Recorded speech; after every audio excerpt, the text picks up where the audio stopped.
Mungkin mau nambahkan Kang Mas. Oke. Assalamualaikum warahmatullahi wabarakatuh. Bismillahirrahmanirrahim. Alhamdulillah wasallam amma ba'du.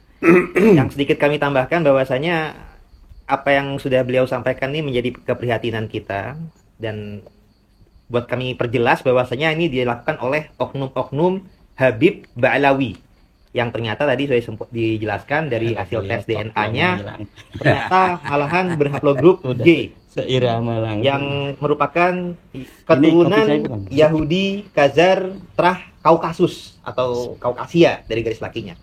Kita perjelas saja. Nah, kemudian yang memprihatinkan adalah adanya suatu oknum Habib, nggak perlulah kita sebut namanya, yang menyatakan bahwasanya tokoh yang melakukan pembelokan sejarah atau silsilah atau tanda kutip ya begal nasab atau begal kuburan ini dinyatakan tuh memiliki kemampuan ronsen makam dan juga kemampuan ilmu atau data yang lebih daripada pihak Keraton Jogja bahkan. Nah, itu kami sangat prihatin karena pihak Keraton Jogja ini adalah yang penjaga adat dan budaya, merupakan kesultanan yang masih eksis sampai dengan sekarang, bahkan menjadi daerah istimewa. Sehingga bila mana ada yang menyatakan lebih tahu daripada pihak keraton atau orang keraton, itu buktinya kalau memang dia lebih tahu, semestinya bukanlah baru menemukan makam dan baru ngebangun. Tapi kalau misalkan dirinya atau keluarganya sudah tahu daripada pihak keraton, mestinya keluarganya dari dulu turun-temurun sudah menjaga makam-makam leluhurnya. Tapi nyatanya ini baru menemukan makam di Semarang, baru dibangun. Nah, dengan menemukan ini tidak bisa kita sebut dia lebih tahu daripada pihak keraton. Karena kalau pihak keraton turun-temurun menjaganya. Nah, sebagai bukti saja tokoh yang bernama Kanjeng Raden Tumenggung Sumodiningrat yang merupakan putra daripada Tumenggung Jayaningrat dan menantu daripada Sultan Hamengkubuwono II. Dari ibunya beliau ini adalah putri daripada Sultan Hamengkubuwono I.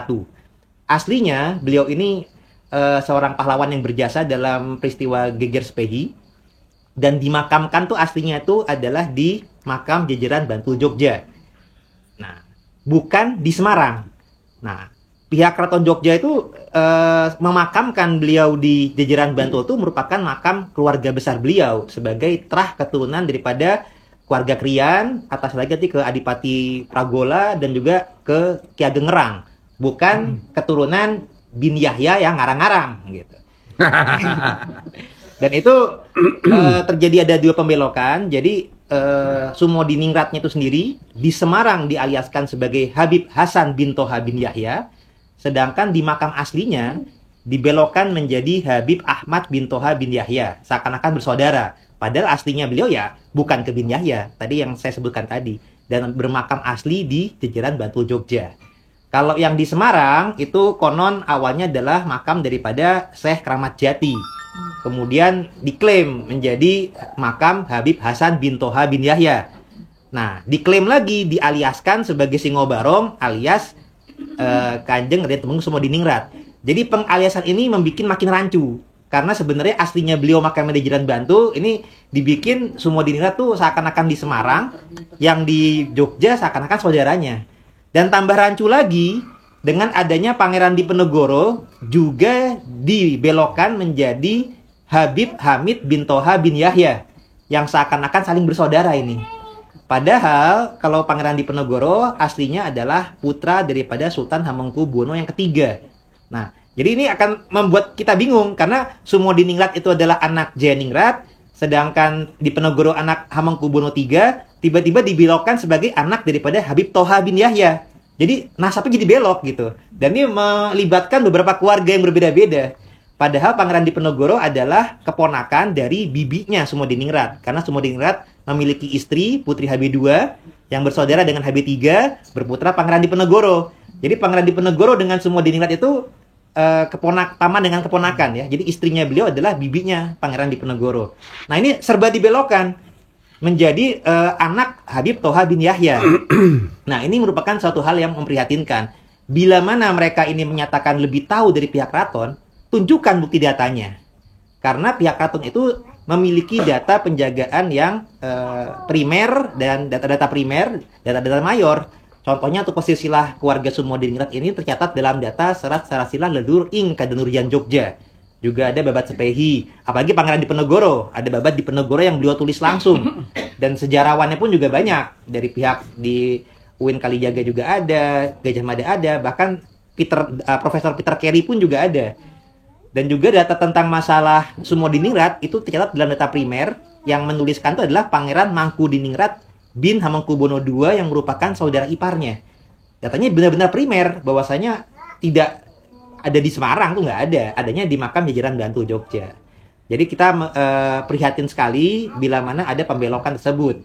Dan tidak hanya itu, juga tokoh Panembahan Giriloyo Raja Cirebon, yang kalau dalam data Cirebon merupakan menantu daripada Susunan Amangkurat I Mataram, makamnya itu sempat dipublis ke publik sebagai makam daripada Habib Muhammad Kodi bin Yahya. Nah, ini juga merupakan keprihatinan bagi kami. Tidak hanya itu saja, ada lagi yang marga-marga lain Ba'alawi, ada Bafakih atau Alaidrus.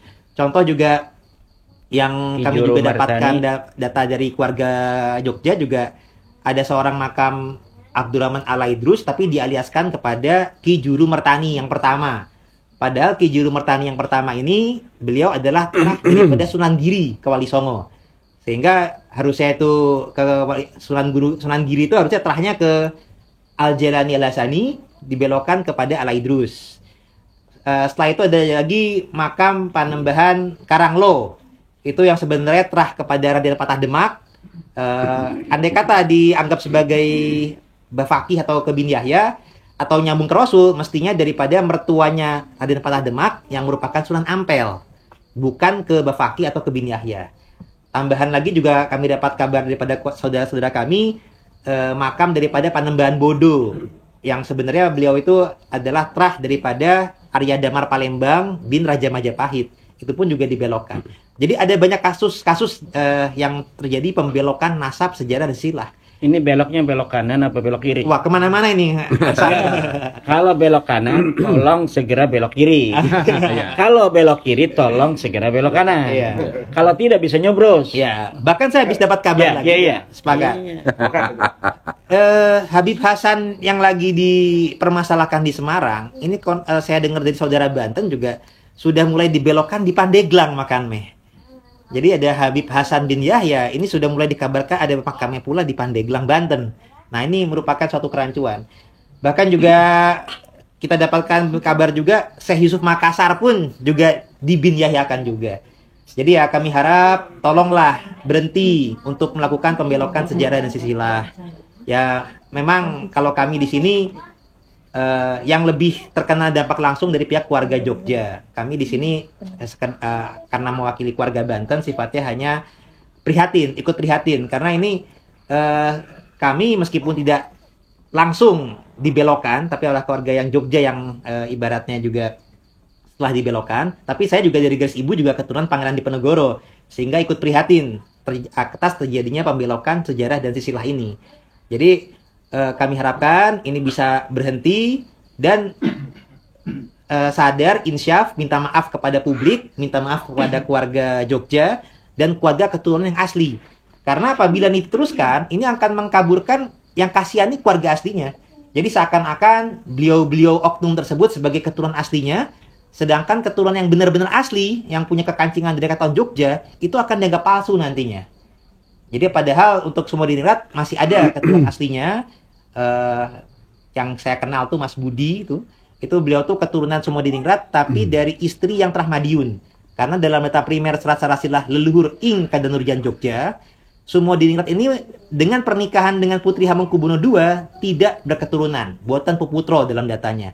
Jadi punya keturunannya dari istri yang lain yang dari Madiun. Nah, ini keturunannya masih ada sampai sekarang. Nah, kalau ini dicangkok oleh keluarga Habib, nanti yang disangka masyarakat itu yang keturunan aslinya itu sang Habib tersebut, padahal aslinya bukan. Begitu juga Pangeran Diponegoro, keturunannya banyak sekali. Jadi jangan sampai ini semua jadi pembelokan dan merugikan orang lain.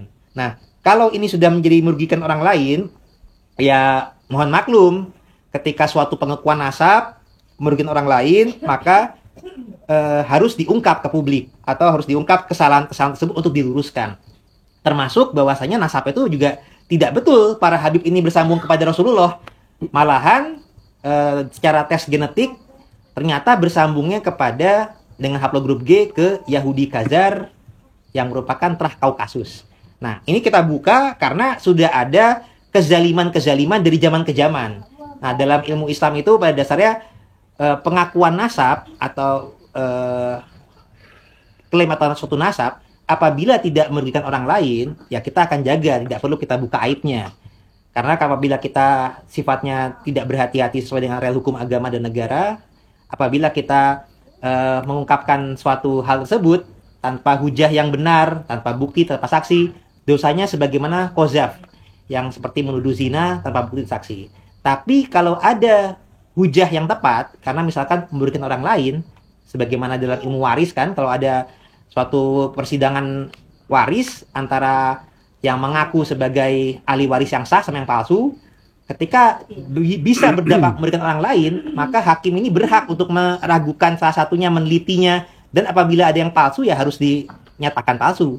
Nah, begitu pula sebenarnya apabila para Ba'alawi ini tidak merugikan umum, tidak merugikan orang lain, mau mengaku anak Tuhan Bapak kek, mau mengaku anak Superman kek, itu silakan aja, hak masing-masing. Mau ngaku cucu Nabi Muhammad, ya itu kalau seandainya tidak merugikan orang lain, mungkin kami juga akan diam-diam saja. Tapi permasalahannya ini sudah merugikan umum, merugikan bangsa kita. Bahkan dalam kajian kami, tindakan kezaliman merugikan umum ini sudah terjadi dari zaman ke zaman. Ya tadi Kiai Imad juga sudah menjelaskan adanya pencakokan kayak yang tidak betul, ada kekosongan riwayat selama 5 abad dalam penelitian beliau. Dan itu adalah kalau di Masehikan itu baru di abad 10 Hijriah ya, Kak Haji ya. Atau kalau di Masehikan sekitar abad 15 Masehi. Itu adalah kezaliman pertama di mana mulai adanya pencakokan nasab yang sehingga bisa menjadi pembodohan umat. Nah, kemudian di Nusantara ini saja, di abad 18, ini sudah ada oknumnya, yaitu Ratu Syarifah Fatimah dan keponakannya, itu melakukan kudeta atas tahta Kesultanan Banten di tahun 1750, dan dilawan oleh Kiai Tapa dan Tubagus Buang, sehingga perlawanan tersebut berhasil menggulingkan kekuasaan Ba'alawi yang sempat mengkudeta di tahun 1752. Itu kezaliman di abad 18. Di abad ke-19, kezaliman yang terjadi adalah suatu oknum Habib, kita sebut saja Habib Usman bin Yahya Mufti Betawi. Ini beliau mengeluarkan fatwa, ya ada yang disebut beliau sebagai antek Belanda, ada yang menyebut beliau sebagai PNS-nya, penjajah Belanda, atau ini mengeluarkan fatwa yang sifatnya ketika ada para pejuang-pejuang dari kiai-kiai Nusantara, misalkan di Banten dan lain-lain, ini mengeluarkan fatwa jihad. Nah, beliau bahkan sebaliknya, bahwasanya perlawanan kepada penjajah Hindia Belanda ini tidak memenuhi syarat sebagai jihad. Jadi beliau melemahkannya sehingga terjadilah perpecahan di umat.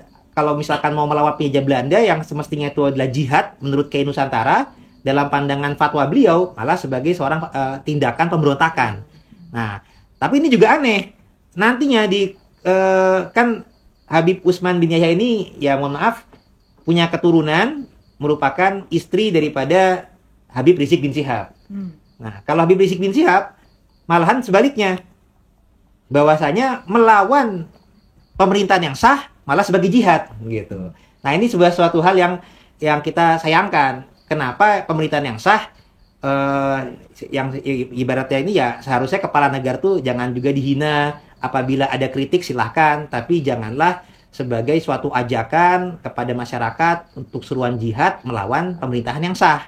Itu sangat tidak sesuai dengan inkonstitusional ya. Jadi kita sudah ada negara hukum dan juga merupakan kesepakatan daripada para pendiri kita. Nah, itu jadi ada hal-hal yang sangat merugikan bangsa kita. Juga di abad 20 ini juga perlu diketahui bahwasanya pemberontakan PKI itu ada andil-andil penggerak daripada para habaib Ba'alawi. Ada dari keluarga, sampelnya dari keluarga Aidit dan juga keluarga Barakbah. Nah, ini artinya mereka pun juga sebenarnya juga punya andil juga pendirian Partai Komunis di Yaman. Jadi di Yaman itu juga sempat diadakan Partai Komunis, di Indonesia pun juga sempat memimpin atau memotori pergerakan PKI yang di masa ini sekarang kita sudah di Oktober ini masih memperingati Hari Kesatria Pancasila. Jadi ini hal-hal yang sangat memprihatinkan. Sampai dengan abad 20. Nah, di abad 21 banyak sekali. Kita lihat kok makin banyak nih kezaliman-kezalimannya. Ada tadi gerakan radikalisme, gerakan untuk sifatnya ibaratnya mengajak masyarakat untuk jihad kepada pemerintahan yang sah. Ada hinaan-hinaan, ada hinaan kepada Gus Dur, ada hinaan kepada kepala negara, kepada Kiai Ma'ruf Amin. Dan mereka juga mengaku sebagai turunan Rasul, tapi tidak mencerminkan akhlak yang baik. Malah banyak di tengah masyarakat mengeluarkan caci maki, hinaan, kebun binatang. Ini yang kami sangat prihatin gitu. Nah, dan juga doktrin-doktrin yang kurang pas. Doktrin yang menyatakan bahwasanya Indonesia atau Jawi ini adalah milik Aulia Tarim, seakan-akan milik mereka. Padahal ya nyuwun sewu, Indonesia ini adalah miliknya Allah yang dititipkan kepada bangsa kita. Jadi bukan milik orang-orang Tarim gitu. Dan juga mereka merendahkan para kiai-kiai kita. Ada doktrin berguru kepada satu Habib yang bodoh lebih utama daripada berguru kepada 7 atau 70 kiai yang alim. Ini kan merendahkan dan juga membuat perpecahan di umat. Nah, maka dari itu saatnya ini kita tidak lagi diam, dan dengan pergerakan kita, dengan Kiai Imad dan yang lain-lain sudah mengungkap bahwasanya mereka bukanlah zuriat Nabi atau zuriat Nabi palsu, bahkan merupakan keturunan Yahudi Kaukasia, Trah Khazar. Ini hikmahnya apa? Hikmahnya kita juga membuat supaya mereka ini sadar. Apabila mereka sadar, moga-moga mereka tidak lagi sombong, tidak lagi zalim dan rasis kepada yang lain. Dan juga kepada yang sudah pernah menjadi korban daripada kezaliman mereka. Kalau dulu mungkin takut kualat untuk melapor atau untuk melawan atau gimana. Tapi dengan tahu bahwasanya mereka bukan zuriat Nabi, jangan lagi kualat. Dan semoga jadi tidak lagi terzalimi. Nah, dan juga bagi masyarakat lain yang belum sempat terzalimi, masih husnuzon dan lain-lain, ya ini setidaknya bisa untuk menjadi bahan kesadaran dan kewaspadaan. Supaya bangsa kita menjadi eling lan waspada, dan semoga ya jangan sampai terzalimi, merasakan kezaliman dari mereka. Jadi ada pepatah bahwasanya guru terbaik adalah pengalaman sendiri. Tapi guru yang paling bijaksana adalah kita belajar dari pengalaman orang lain. Jangan sampai kita merasakan kegagalan atau kezaliman dari orang lain itu teralami oleh diri kita pula. Jadi dengan demikian nih kita, bangsa kita ini harus sama-sama bangun, sadar bahwasanya ternyata ketika founding father kita menyatakan mengantar pada sampai pintu gerbang kemerdekaan, kita masih tugas lagi nih bukan sekedar di depan pintu gerbang kemerdekaan, tapi kita masuk ke dalam gerbang kemerdekaan, dan kita masih ada PR-PR untuk merdeka daripada penjajahan, kemiskinan, kebodohan. Dan penjajahan ini juga masih ada penjajahan yang sifatnya tidak menguasai secara politik negara, tapi mengkengkang secara ekonomi maupun kebudayaan maupun spiritual. Kayak misalkan tadi masalah Tarim tadi. Nah, jadi ini saatnya kita bangun untuk merdeka daripada penjajahan-penjajahan bangsa lain di atas negeri kita ini sendiri. Sekian dari kami. Assalamualaikum warahmatullahi wabarakatuh.